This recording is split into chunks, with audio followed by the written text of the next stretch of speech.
Selamat pagi anak-anak, semoga semua dalam keadaan sehat dan selalu bersemangat ya.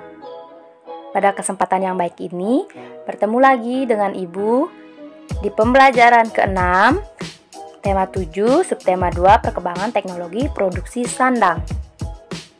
Tidak terasa ya, kita sudah masuk ke pembelajaran ke-6 sekarang.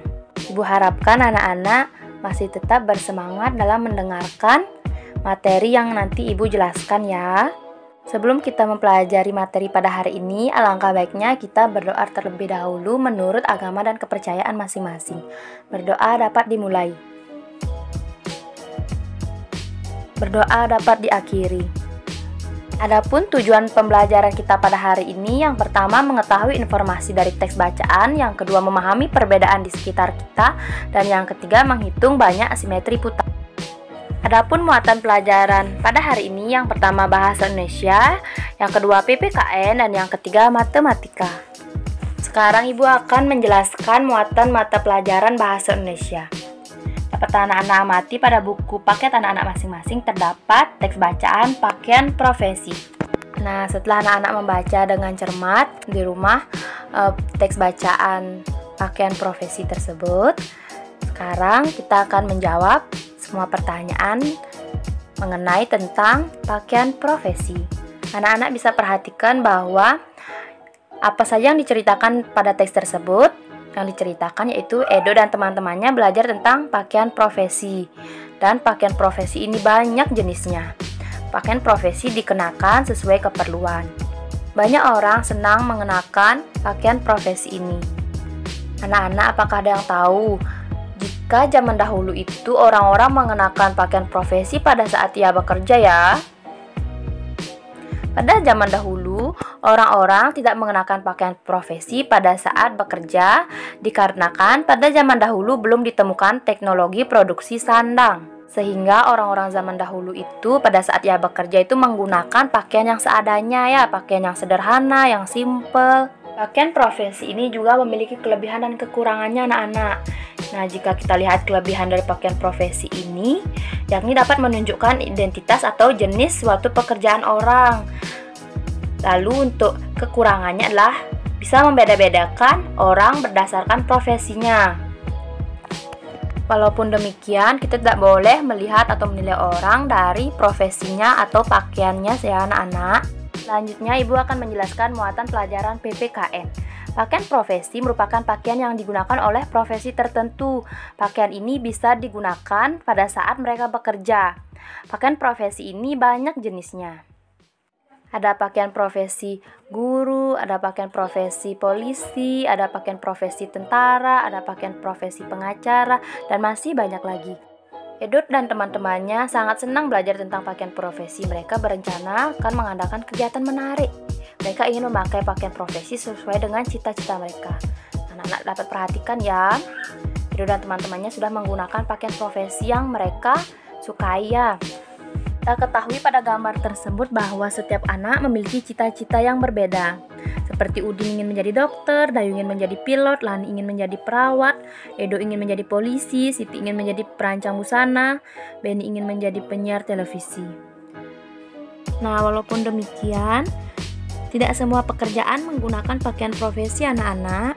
Misalnya, pekerjaan nelayan itu tidak mengenakan pakaian profesi khusus seperti dokter, seperti pengacara, seperti polisi ya.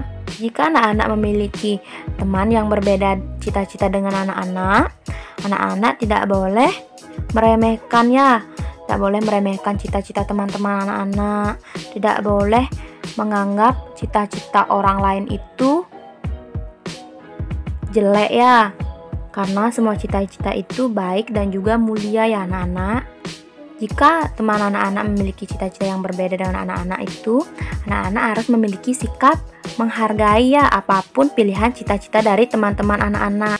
Di sini Edo dan teman-temannya mempunyai cita-cita yang berbeda. Namun, perbedaan itu tidak membuat mereka berpecah belah. Namun, walaupun mereka berbeda, tetap rukun dan damai ya anak-anak. Sekarang anak-anak silakan amati tabel pada video pembelajaran Ibu ya. Tetap bersatu dalam perbedaan cita-cita.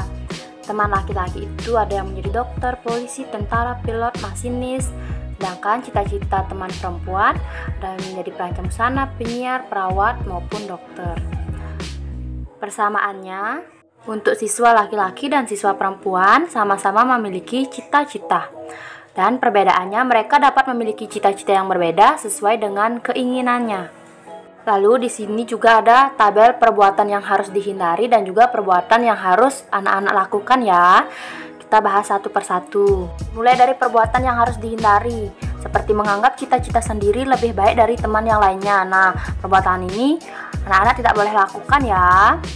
Lalu mengejek cita-cita teman yang lain. Anak-anak tidak boleh mengejek cita-cita teman anak-anak. Misalnya teman anak-anak ingin mempunyai cita-cita menjadi penyiar radio, anak-anak tidak boleh mengejeknya dengan mengatakan itu tidak bagus ataupun tidak cocok untuk dia ya. Tidak boleh seperti itu ya anak-anak. Maupun anak-anak tidak boleh berprasangka yang buruk dengan cita-cita teman ya. Tidak boleh mengira-ngira bahwa cita-cita teman itu cita-cita yang negatif atau cita-cita yang tidak akan membuat sukses. Tidak boleh ya anak-anak. Nah, ini yang paling terpenting, yakni perbuatan yang harus kalian lakukan. Menghargai cita-cita teman-teman, memberi semangat kepada teman agar cita-citanya tercapai, serta mendoakan cita-cita teman. Nah, ini merupakan segala perbuatan yang harus anak-anak terapkan ya, harus anak lakukan dimanapun anak-anak berada. Harus saling menghormati antar sama teman ya, harus selalu mendukung, mensupport agar semua cita-cita yang kalian inginkan tercapai. Selanjutnya Ibu akan menjelaskan muatan mata pelajaran matematika. Kita akan membahas tentang simetri putar. Simetri putar adalah putaran pada suatu bangun datar sampai dengan satu kali putaran penuh pada pusat simetri sehingga kembali pada bingkainya seperti semula. Ayo kita berkreasi membuat simetri putar. Adapun langkah-langkahnya, yang pertama anak-anak bisa menggambar persegi di atas karton dengan panjang sisi 5 cm. Kemudian gunting gambar dengan rapi. Kemudian anak-anak jiplak bangun persegi yang dibuat tersebut pada buku latihan anak-anak ya. Kemudian anak-anak tentukan titik pusatnya. Setelah itu letakkan karton persegi anak tepat di atas gambar persegi yang anak-anak buat. Kemudian anak-anak sekarang coba putar karton persegi searah jarum jam. Nah, apakah bangun datar tersebut dapat memenuhi garis yang anak-anak buat dengan tepat? Kemudian cobalah putar lagi hingga menempati posisi semula. Berapa kali putaran persegi yang dapat menempati bingkainya? Apabila diputar satu kali putaran penuh. Nah, anak-anak dapat mencobanya pada saat kalian belajar di rumah saja ya. Sekian penjelasan materi kita pada hari ini. Ibu ucapkan terima kasih banyak untuk anak-anak kelas 3 yang sudah mengikuti proses pembelajaran di tema 7 subtema 2, pembelajaran 1 hingga ke-6 dengan penuh semangat dan juga penuh percaya diri. Tetap jaga kesehatan anak-anak ketika di rumah ya. Rajin berolahraga, selalu makan makanan yang bergizi, serta selalu berpikir yang positif. Akhir kata, Ibu ucapkan terima kasih. Ibu tutup dengan para mesanti. Om Santi Santi Santi Om. Terima kasih.